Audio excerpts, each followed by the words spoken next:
Bueno, creo que hoy hay 12 mujeres, así que te voy a decir yo que vosotras ya no sepáis. Me habéis hecho pensar también en cómo Jesús, pues si os fijáis en los evangelios, solamente les dice a los hombres que les sigan. A las mujeres no les ha hecho falta que les diga que les sigan, que les seguía directamente, ¿verdad? Es algo muy interesante y anecdótico de los evangelios. No solamente eso, sino que a su vez, no solamente les mandó que les sigan, sino que esos hombres que le siguieron, pues tuvieron sus incertidumbres, y cuando Jesús estuvo en la cruz, prácticamente todos, salvo Juan, huyeron. Pero sin embargo las mujeres estuvieron allí fieles en los últimos momentos de Jesús. Y lejos de las ideas que a veces tenemos cuando leemos a ciertos textos del apóstol Pablo, que nos hacen un poquito reflexionar en qué quiso decir verdaderamente, ¿no? Porque da la sensación de que Pablo tiene a veces unas palabras un poco difíciles de digerir, pero que sin duda bajo un estudio podemos detectar cosas contextualizadas interesantes. De hecho, aquí en el texto que os voy a compartir hoy, vemos cómo Pablo tiene mucha estima a una mujer llamada Priscila, pero sin duda podríamos reflexionar en más textos. Pero el texto de hoy se encuentra en Hechos, capítulo 18, versículos del 1 al 11.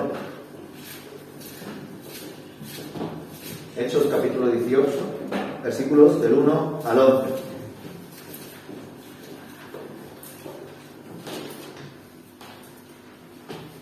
Dice así el autor: Después Pablo salió de Atenas y fue a Corinto. Allí conoció a un judío llamado Aquila, nacido en la región del Ponto, quien estaba recién llegado de Italia junto a su esposa Priscila. Habían salido de Italia cuando Claudio César deportó de Roma a todos los judíos.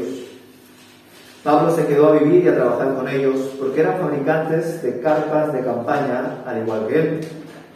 Cada día de descanso, Pablo se encontraba en la sinagoga tratando de persuadir tanto a judíos como a griegos. Después de que Silas y Timoteo llegaron a Macedonia, Pablo pasó todo el tiempo predicando la palabra. Testificaba a los judíos que Jesús era el Mesías. Pero cuando ellos se opusieron y lo insultaron, Pablo se sacudió el polvo de su ropa y dijo: la sangre de ustedes esté sobre sus propias cabezas. Yo soy inocente.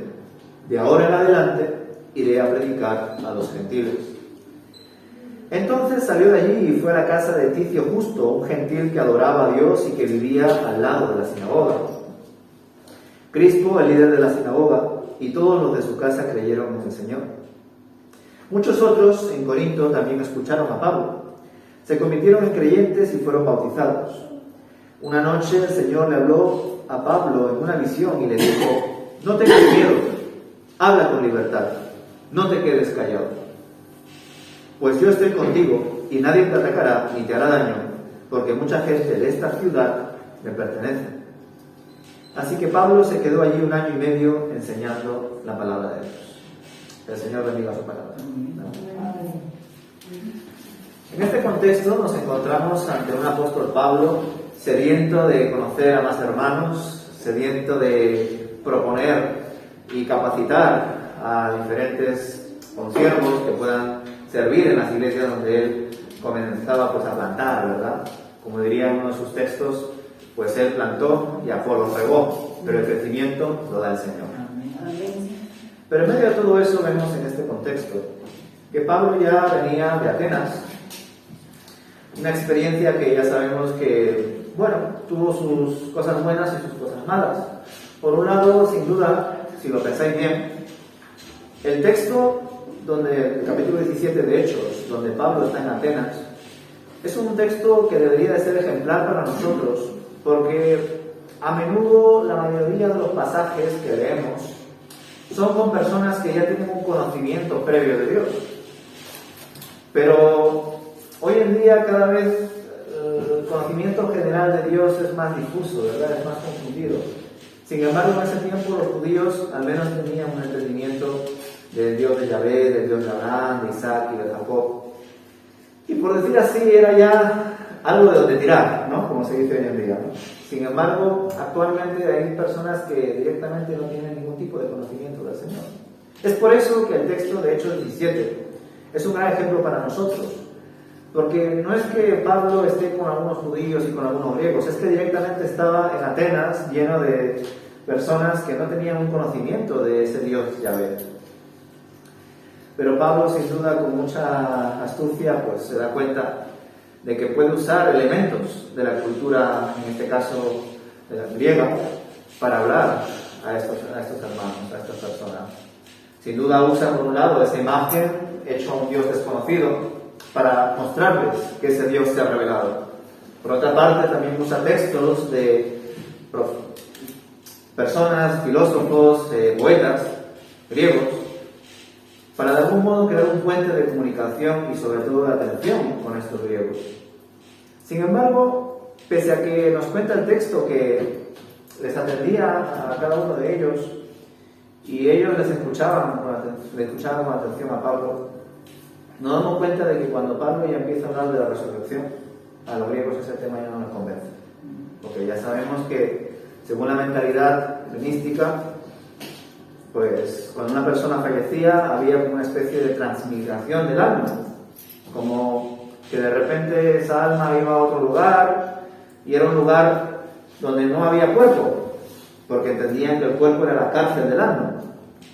Por eso es que las doctrinas de Pablo, sobre todo cuando empezaron a tratar el tema de la resurrección, no cuajaron en la mayoría de ellos, aunque sin duda nos narra el autor Lucas que algunos sí se convirtieron. Algo similar pasa en Corintios.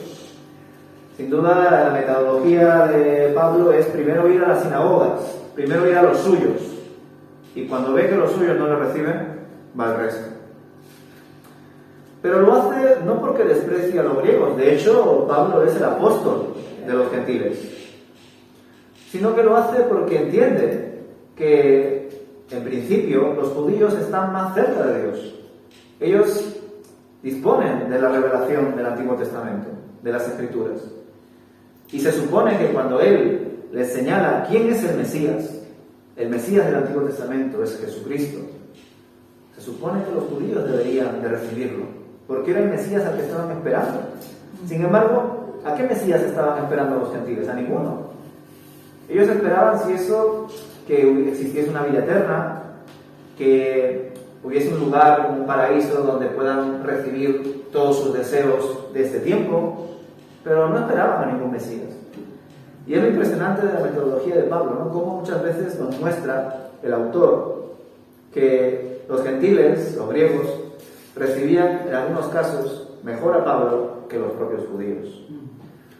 Por otra parte, seguramente Pablo en su mentalidad entendería que él como judío, que estaba cerca de Dios, pero que no tuvo un encuentro personal con Dios después de diferentes circunstancias que vivió difíciles, persiguiendo a la iglesia, y aún así no se dio cuenta de quién era el único Dios.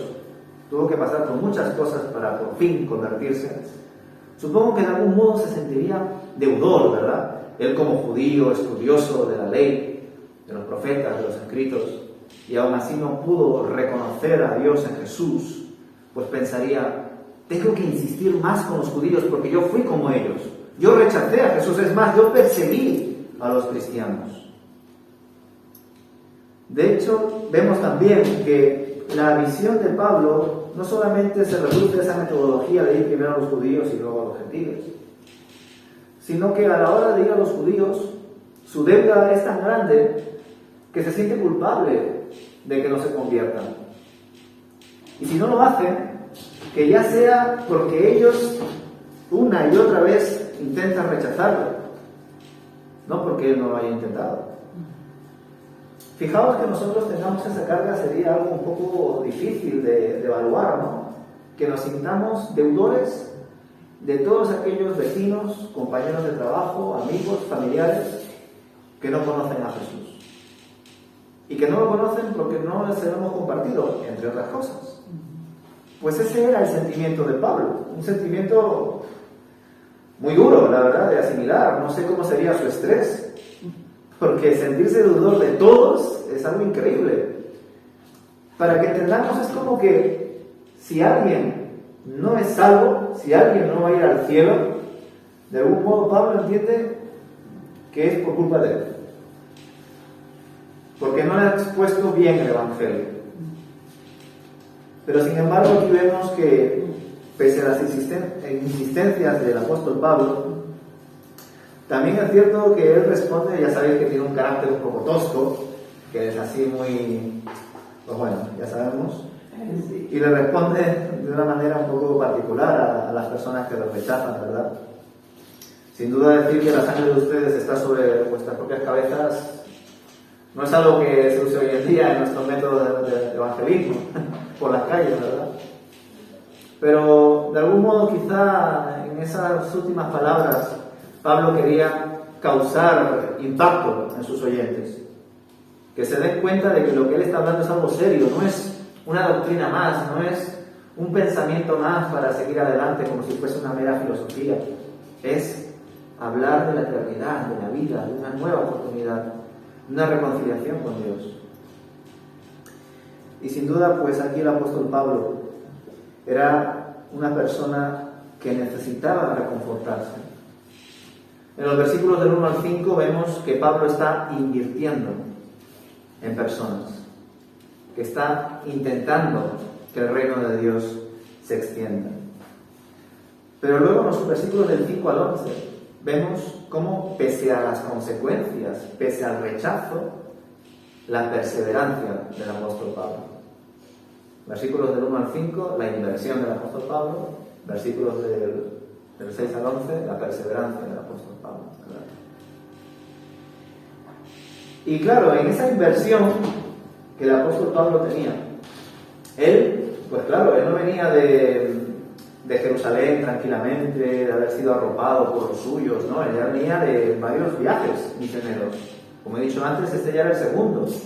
Y su viaje misionero no es de un punto a otro, sino que pasa por diferentes puntos, localidades de Asia. Por tanto, el apóstol Pablo, al ser humano, necesitaba también compañía. Y a veces vamos demasiado rápido a lo que hizo. Pablo estuvo aquí, discipuló a tales personas, se llevó a otras, vinieron otras y se quedaron allí, se fue con otras a Éfeso, ahí hizo tal cosa, luego siguió a Jerusalén, etc., ¿no? Es decir, nos centramos en lo que hizo Pablo, pero no pensamos en lo que sintió. Y hay que recordar que ya, pues, cuando estuvo con los griegos en Atenas, él había experimentado un sentimiento de rechazo. Estuve hablando entre el culto anterior y este culto con Luis acerca de cómo, pues, muchas veces él sentía ese rechazo de las personas cuando él repartía folletos y había personas que le decían, no quiero eso. O lo cogían y lo miraban, no, toma, no me interesa. O peor aún, lo cogían, lo robaban y lo tiraban a la basura. Delante de él. Una persona que intenta compartir eso, el Evangelio en este caso, y que ve ese rechazo, que no ve los frutos de su ministerio, de su llamado, de su iniciativa, pues sin duda siente frustración. Y el apóstol Pablo sentiría esa frustración. Por tanto, no solamente hay que esperar a estos últimos versículos donde vemos que el Señor le habla a Pablo, ¿no? Y le reconforta, le anima, le dice que en esa ciudad de Corinto hay todavía varias personas que son de él, sino que cuando ya tiene ese encuentro durante el entorno laboral con Priscila y Aquila, Pablo ya estaba siendo reconfortado. Porque él, viajando, se encontró con Aquila y Priscila, y Aquila era judío. De Priscila no sabemos si era judía o no. Y quizá algunos entenderéis más esto y otros menos. ¿Por qué? Bueno, yo creo que cuando todos vamos de viaje a un sitio, o somos inmigrantes, pues venimos aquí, y si yo soy, por ejemplo, de Venezuela, si encuentro venezolanos por aquí, yo me siento como, aunque no les conozca de nada, pero yo ya me siento como que tenemos algo en común, como que sin conocernos de nada vamos a conectar. O igual, siendo españoles, os vais de vacaciones a Florida, y si en Florida encontráis, bueno, vais a encontrar muchos, sin duda, a personas que hablen castellano, o que directamente sean españoles, o ya si son de Madrid mucho más, pues ya vais a sentir un feeling con ellos. Pues el apóstol Pablo seguramente se sentiría cómodo con Aquila. De Priscila no sabemos si era judía o no, por dos razones, porque en los textos que suelen citar a Priscila y Aquila, primero aparece Priscila, siendo mujer, y ya sabéis que en el pensamiento de ese tiempo, pues los hombres tenían, pues, un poder mayor, estaban un poco por encima generalmente que las mujeres, por el patriarcado y estas cosas. Un poco. Muy por encima. Bueno, es que no quería ser ofensivo ante un público tan femenino. Bueno, estaban muy por encima de las mujeres y desgraciadamente una de las peores cosas que podía pasar a una mujer es ser viuda y quedarse sin hijos, porque por sí misma no se podía sostener. Dependía de su marido y de sus hijos, o si cabe de su padre, ¿verdad? Pero en este caso no solamente Priscila es mencionada junto con Aquila, que esa es otra, que muchas veces la mujer no tiene ni nombre. Bueno, eso también pasa hoy en día, ¿no? La mujer del pastor no tiene nombre, se llama la mujer del pastor. Bueno, tantas cosas que pasan. Bueno, pese a todo ello, no solamente está ese detalle, sino que además, tal y como lo cuenta Lucas, da la sensación de que Priscila también trabajaba, como Aquila. Y en efecto, cuando recordamos la mentalidad de ese tiempo, pues la mayoría de las mujeres estaban limitadas al hogar, a los hijos, a la cocina, a la limpieza. Pero sin embargo aquí nos dice que esta Priscila está trabajando junto con Aquila. Y que además los dos trabajaban haciendo carpas, fabricando tiendas, que es justamente lo que hacía Pablo. Por tanto ya había dos nexos de unión entre Pablo y Aquila y Priscila. Más con Aquila, claro, porque era judío, porque venía de otro sitio, venía del Ponto, por tanto era un hombre que ya estaba de viaje, pero luego también había sido echado de Roma, porque los judíos fueron echados de Roma por el emperador Claudio César, y además parece ser conocedor de las Escrituras, ¿no? Aunque no nos cuentan hasta qué punto. Yo intuyo que probablemente, si es que ya eran judío-cristianos, Pablo les animaría y les titularía más para que siguiesen con el ministerio. De hecho, luego ya si leemos el capítulo 19 del libro de los Hechos, vemos que Priscila y Aquila conectaron tanto con Pablo que cuando Pablo siguió con su viaje misionero y fue a Éfeso, se fueron con él. Y en Éfeso, pues ya sabéis, Pablo siguió su metodología, algunos se convirtieron, otros no, y entre ellos pues estuvo un tal Apolos, que Priscila y Aquila le conocieron, vieron que solamente conocía hasta el bautismo de Juan, le capacitaron y le mostraron todo el Evangelio y todo lo que hizo Jesús, y parece ser que tuvieron pues una buena conexión con Apolos, porque luego Apolos fue a Corinto, y en Corinto pues parece ser que Apolos es una persona reconocida. Tan reconocida que luego la iglesia pues como que se dividió, ¿no? Yo prefiero a Apolos, yo prefiero a César, yo prefiero a Pablo, yo prefiero a Cristo. Bueno, entre las cartas vemos un poquito cómo pasa la historia, ¿no? Entonces vemos que sin duda Pablo impactó en la vida de Aquila y Priscila. Vemos también a estos hermanos colaboradores del apóstol Pablo, Silas y Timoteo, que llegaron de Macedonia y junto con él seguramente le animarían a seguir con su obra, a seguir con su misión. Por tanto, vemos incluso cómo el apóstol Pablo hace la misión en el entorno laboral. Y eso es algo que a menudo suele ser nuestro comodín hoy en día, ¿no? Estoy ocupado, por tanto no puedo servir en la iglesia, no puedo formar parte de las actividades de la comunidad. Y sin embargo, la experiencia del apóstol Pablo es: yo trabajo secularmente, como solemos hablar, de lunes a viernes, por decir así, haciendo tiendas. Y en fin de semana, que supuestamente es mi tiempo de descanso, lo uso los sábados para ir a la sinagoga y los domingos para congregarme con mis hermanos cristianos.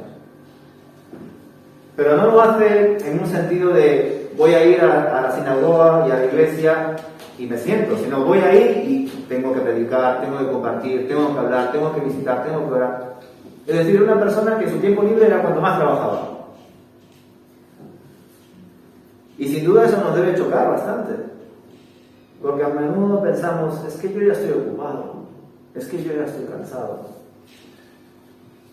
Pero sin duda la manera en la cual el apóstol Pablo veía el ministerio era como su propia vida, no era una carga para él meramente, sino era el sentido de su vida.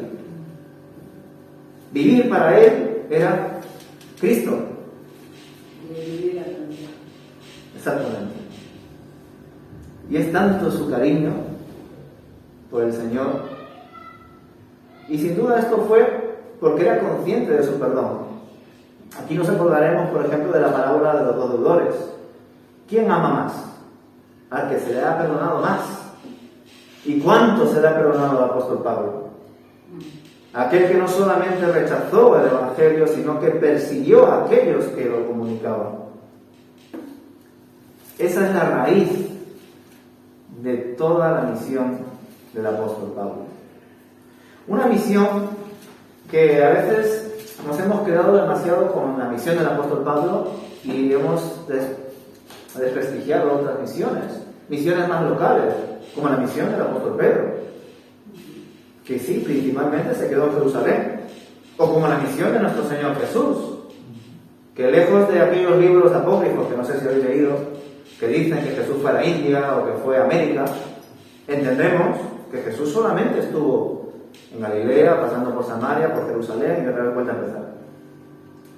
Es decir, sin duda a veces nos preguntamos, ¿por qué Jesús no fue por todo el mundo? ¿Por qué se limitó solo a algunas regiones? Es más, ¿por qué solamente se limitó a discipular a 12? Son preguntas legítimas que nos planteamos. Pero es precisamente esa misión de discipulado lo que da garantía de que lo que se comparte es de Dios. Porque a veces cuando hacemos campañas evangelísticas de masa, no siempre por supuesto, ¿no?, se nos pierde el elemento de la continuidad, el elemento del seguimiento. Porque cuando vamos a un sitio y predicamos en voz alta, que sin duda es necesario que se haga, hay personas que se convierten y hay personas que lo rechazan. Pero aquellos que se convierten, después de que supuestamente se hayan convertido, ¿qué han hecho con su vida? ¿A dónde van? ¿Y quiénes les ayudan a que crezcan? Son preguntas que deberíamos plantearnos. A ello sin duda podemos añadir la metodología. Hace unas décadas, ¿cómo se predicaba? Gritando en una plaza y repartiendo folletos. Hoy en día todavía se hace. No tenéis nada más que ir a Sol, por ejemplo. Y es un ministerio muy bueno que se hace ahí. Pero es cierto que hoy en día hay más rechazo a ello. Pero eso no significa que esté mal. Si uno se pone aquí en una plaza o en algún parque a decir arrepentíos, que el Señor va a venir pronto y encontraréis reconciliación en Jesús si creéis en Él, ¿acaso esa persona está diciendo algo que es mentira? No. Pero quizá lo que dice y cómo lo dice genere más rechazo que cercanía a la fe. Por tanto, debemos reflexionar en la metodología, en las formas en las cuales compartimos el Evangelio. Pero no solamente eso, sino entender que la misión no es ir a la India solamente, o ir a China, o ir a África, o ir a algún lugar de América, sino que la misión también está aquí. De hecho, si intentamos aplicar lo que hizo Jesús en su tiempo a Madrid, sería semejante a que Jesús, siendo misionero, yo creo que eso es indiscutible, se fue de Hortaleza a Monatalaz. Y luego pasó por Alcalá de Henares y luego se fue a Alcobendas. Es decir, Jesús, imaginamos, no salió de Madrid, pero es misionero. Porque está siendo enviado a zonas donde es necesario que se comparta el Evangelio. Y os comento esto porque hay veces que entendemos que la misión es aquel que se va al otro lado del mundo, que lo es, pero también es hacer misión aquí, en los barrios donde nos movemos, en los lugares donde trabajamos. Que en efecto, hoy en día, las circunstancias que rodean al mundo laboral son totalmente distintas. Es decir, en ese tiempo también había personas que no tenían trabajo, personas que estaban jubiladas, pero hoy en día se suman elementos como, por ejemplo, los trabajos online, los telemáticos. Y claro, ahí va a ser muy complicado hacer el testimonio, como no sea a través de las redes sociales, y aún así. Pero no solamente eso, sino que hoy en día hacer misión en el mundo laboral puede ser peligroso, en cuanto a que puedes perder tu trabajo. Yo no sé si sois muy dados a ver películas cristianas. Yo no mucho, porque hay algunas que ya me parecen muy sensacionalistas, pero hay otras que están bien, ¿no? No sé si conocéis, por ejemplo, una película cristiana que se llama Dios no está muerto. Salió una versión, que es la 2. Yo no la vi entera, vi el tráiler un poquito de un corto que vi por ahí. Pero al parecer la temática de la segunda película de Dios no está muerto era que una profesora, no recuerdo si era un colegio o una universidad, preguntaba por alguno de sus alumnos que tenía curiosidad por el tema de Dios y todas estas cosas. Como era cristiana, compartió su fe. Y otro alumno como que hizo fotos o grabó o algo así y lo denunciaron al director. Y claro, esa mujer estaba compartiendo algo personal, su fe, en un entorno laboral donde no hay que imponer ninguna ideología ni nada de estas cosas, se supone. Entonces, parece ser que perdió el trabajo, ya no sé más de la trama, no sé cómo acabó. Pero sin duda eso es una verdad hoy en día. Puede ser proselitismo la apariencia que dé al resto cuando compartimos nuestra fe. Entonces, a la hora de reflexionar de la misión local, en el barrio, en el trabajo, debemos meditar en las formas loables, legítimas, en las que podemos hacerlo. Porque sin duda Dios nos ha dado dones, como hemos leído en Efesios capítulo 4, nos ha dado recursos, nos ha dado un objetivo, un sentido a nuestra vida, pero también nos ha dado sabiduría, nos ha dado sentido común, nos ha dado la oportunidad de que reflexionemos de qué manera podemos compartir el Evangelio. Y sin duda para ello tenemos que luchar con muchos esquemas, no solamente el esquema de que el misionero no es el que se va a otra punta del mundo, sino el que está aquí, sino incluso de que la adoración a Dios no se limita al domingo, ni siquiera se limita al descanso. Y quizá no lo habéis reflexionado tan así. Yo, por ejemplo, he tenido el privilegio de estar ahí compartiendo con las jornadas de formación de la facultad que se centraron justamente en la misión del trabajo. Y me dirigieron una cosa muy interesante. Dijo uno de los ponentes: ¿os habéis fijado que la mayoría de nuestras Biblias o de nuestras alabanzas, o no sé si vosotros usáis algunas aplicaciones de la Biblia como YouVersion y todas estas cosas, o directamente os metéis a Facebook o a Instagram, la mayoría de las publicaciones con versículos, ¿qué aparece de fondo? Un paisaje. El sol poniéndose sobre una cima, un animal muy bonito. Siempre se ponen cosas como contemplativas, del descanso, del Caribe, la isla. ¿Y no se podría poner un versículo que inspire de la Biblia y que en el fondo esté un albañil? Un albañil. O un profesor. O una persona que se encargue de la limpieza. ¿Acaso no puede haber adoración en esos lugares? Y la verdad que ese mensaje que compartió el ponente, pues me impactó porque, claro, lo tenemos tan asumido que cuando tenemos alabanzas o mirandas, por ejemplo, ¿no? De cualquier versículo que vemos por aquí, pues hay un paisaje, hay plantas, océanos, flores, que todo se asemeja a eso, ¿no? Un versículo tiene que ver con la creación, con el domingo, con el descanso. Y sin duda Pablo no tenía esa visión. Jesús no tenía esa visión. Sabían que la misión estaba en todas partes. En el tiempo de compartir comiendo, en el tiempo de trabajar, que esa es otra. Jesús es un ejemplo también de que no solamente se dedicaba a predicar, era carpintero. Que hay veces que se nos olvida. Y al reflexionar en esto, luchamos con ese dualismo. Fijaos, al final vamos a acabar también como los atenienses, ¿no? De que queremos separar el domingo del resto de los días, lo religioso de lo secular, aquello que tiene que ver con la fe y el cristianismo, y luego está el mundo, como si el mundo no estuviera también en el cristianismo. De hecho, estamos en el mundo aunque no seamos del mundo, y se nos olvida esa perspectiva. Ojalá pues tengamos esa mentalidad que el apóstol Pablo poseía, esa paciencia que tuvo. Y damos gracias a Dios porque no solamente inspiró a diferentes personas para que estos testimonios se queden plasmados en la Escritura, sino que incluso nos ilumina para que podamos entenderlas y ojalá no solamente entenderlas, sino aplicarlas. Y en esa línea pues os invito a que este mensaje, este texto, no se quede en algo teórico, porque últimamente reflexiono en que la mayoría de nuestras predicaciones, no todas, sin duda, gracias a Dios, hay veces que la mayoría de nuestras predicaciones se quedan en algo teórico, en conceptos que nos impactan, que nos hacen pensar, pero que no sé por qué se quedan ahí a veces. No pasan a la acción, no pasan al cambio. Y si llegan a pasar al cambio y a la acción, ese cambio y esa acción dura unos instantes, unos días, y luego volvemos a nuestros antiguos hábitos. Sin duda, luchar con los hábitos es difícil, sobre todo cuando estos hábitos son malos y cómodos.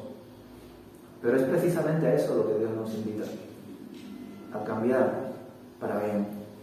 Y hacerlo no en nuestras fuerzas, sino en las fuerzas que nos da Dios.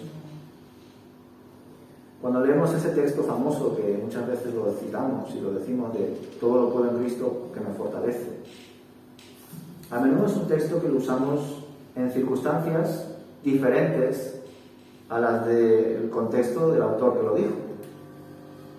Cuando Pablo habla de que Cristo es el que le da fortaleza, lo habla estando en prisión, lo habla estando perseguido en tiempo de tribulación. Y hay veces que usamos, por ejemplo, ese texto para cosas que no tienen nada que ver, ¿no? Que sin duda lo podemos usar porque Dios está para todo. Y quizá os suene a locura, ¿verdad? Pero yo he pasado tiempos también de dificultad espiritual en cuanto a que me ha entristecido saber que mis sufrimientos no eran directamente por el reino de Dios. Es decir, ha habido veces que yo he sufrido por malas decisiones de hacer esto o hacer aquello, trabajar aquí o trabajar allá, o por enfermedades puntuales que alguno le da, pero directamente no he sufrido por predicar el Evangelio tanto como en ese tiempo se sufría. Y quizá os suena locura, pero a mí eso me ha entristecido porque me ha hecho pensar, pero es que yo tengo que sufrir también en medio de esta fe, pero también tengo que tener reconciliación con Dios. Tanto Pedro como Pablo dicen, no solamente se os es dado que creáis en Jesús, sino que padezcáis por Él. Me llama la atención que ambos apóstoles lo digan. Pero sin duda tampoco podemos perder la visión de que Dios es amor, de que Dios nos da paz, de que nos acompaña, de que nos fortalece. No podemos limitar a Dios a nuestro pensamiento y a nuestra experiencia, aunque hay veces que lo hacemos. Es por eso que os invito a que este mensaje no quede solamente aquí. Y no quiero ser una persona que os muestre formas de reflexionar y que os quedéis allí, porque hay reflexiones que cuando las meditamos pueden llegar a ser simplemente acusaciones, y eso no es de construcción. No es bueno que todos nos veamos malos y quedemos allí. En efecto, tenemos que identificar y autoexaminarnos cómo estamos delante de Dios, pero hay que buscar herramientas y recursos para mejorar. Y yo no tengo el privilegio todavía de conoceros en profundidad y de saber cómo estáis delante del Señor, cómo os sentís. Y tampoco quiero que creáis que yo, por ser quien soy o por haber estudiado lo que he estudiado, soy mejor o estoy mejor, porque no es así. Estamos todos en constante crecimiento y dependencia de Dios. Y por más cerca que a veces estemos de Él y llenos de su Espíritu, hay momentos también de altibajos. Es por ello que, como no sé cuál es vuestra relación con Dios, no sé cuál es vuestro cariño acerca de la sensibilidad por otros hermanos, de orar, de leer las Escrituras, estoy viendo oportuno la idea de predicar positivamente, libro por libro, capítulo por capítulo. Porque no solamente ayuda a entender el hilo conductor del autor que estemos tratando, sino que incluso os invita a que podáis tener ya reflexionado, rumiado, como dicen algunos, el texto, antes incluso de que se expongan las reflexiones y principios a partir de él. Y hasta incluso que lo podáis compartir. Me ha gustado porque habéis sido más así naturales y habéis intervenido. Y a mí eso me gusta. Porque yo sé que por nuestra forma de ser, el orden, la liturgia y el tiempo, pues no solemos tener feedback, ¿no? Pero recordad que cuando Jesús predicaba, Él lo hacía pese a interrupciones y acusaciones y preguntas legítimas que le hacían. Y él no se enfadaba. No le decía, oye, déjame predicar que todavía me quedan 10 minutos más. No le decía eso. O como dije en otro culto, no le decía a su círculo apreciado de Jacobo, Pedro y Juan, llévate a los niños más allá que voy a predicar el Evangelio. Como a veces nosotros hacemos en la iglesia, ¿verdad? Pero es porque Jesús era quien era. Una persona que era capaz de hablar en un idioma que podía entender las personas más sabias, pero también los niños más pequeños. Ojalá podamos tener esa forma de ser y de exponer el Evangelio.